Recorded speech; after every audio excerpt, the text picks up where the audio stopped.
Alors une certitude, le prochain gouvernement devra faire des économies. L'assurance maladie également. La chasse aux arrêts maladie abusifs est ouverte.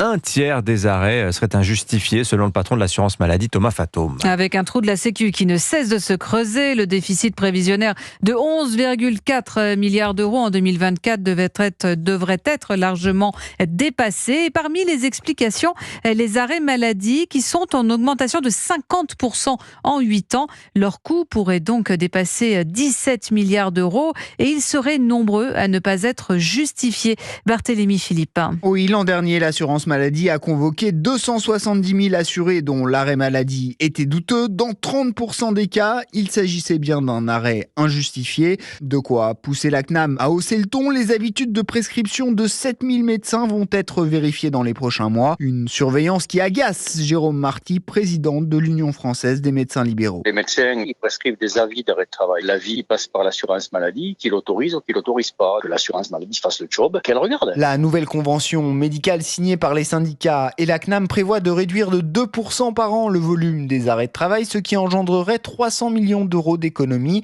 Reste à trouver les moyens d'atteindre l'objectif. Les contrôles font partie de la solution. L'an dernier, l'assurance maladie a économisé 40 millions d'euros en remettant au travail quelques dizaines de milliers de personnes dont l'arrêt était injustifié. Et puis il y a les jours de carence. Aujourd'hui, il y en a 3 dans le privé, un seul dans la fonction publique. Aligner le public sur le privé permettrait de réaliser 300 millions d'euros d'économies par an. Barthélémy Philippe.